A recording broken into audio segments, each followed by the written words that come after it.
போய் பணத்தோட வா. அண்ணே அக்கா பயமா இருக்கு அக்கா. அக்கா நந்தினி போகாதீங்க அக்கா. சொல்லிட்டே இருக்கல்ல, இந்த பேச்சுக்கு இடம் இல்ல. கிளம்பு. அண்ணா ப்ளீஸ் அண்ணா. கிளம்புனா கிளம்பு. இரு நந்தினி, ஏய். எங்கேயாச்சும் பணத்தை எடுத்துட்டு வந்துடுறேன். கிளம்பு. ஓ நந்தினி அக்கா ஓ. அக்கா உடனே வந்துடுறேன். ம். ம். அண்ணா ம்.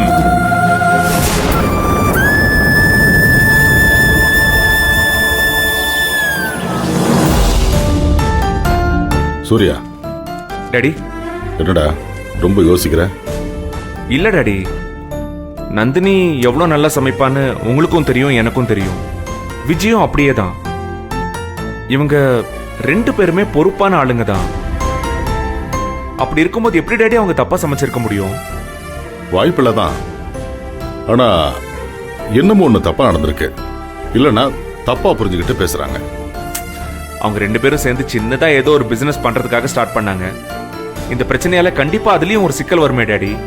ஆ, நாமளே இதை விட பெருசா வச்சு கொடுக்கலாம்டா. அதுக்கு நந்தினி ஒத்துக்கணும். நிறுத்துங்கண்ணா. தேங்க்ஸ்ண்ணா. சரிம்மா.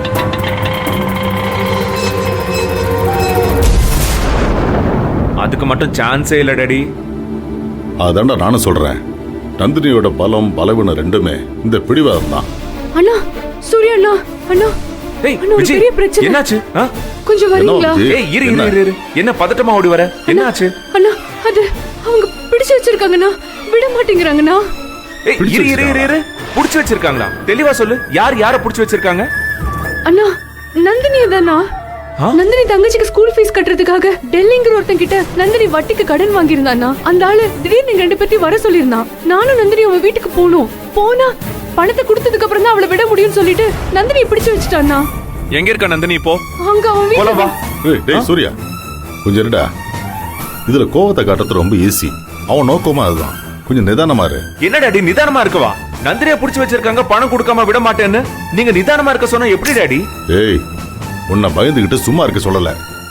பதட்டப்படாம முடிவெடுக்க சொல்றேன். ஏன்னா அங்க சிக்கி இருக்கிறது நம்பி விட்டு பொண்ணு. ஒரு சின்ன தப்பு நடந்தாலும் அசிங்கமும் அவமானமும் நமக்கு தான்.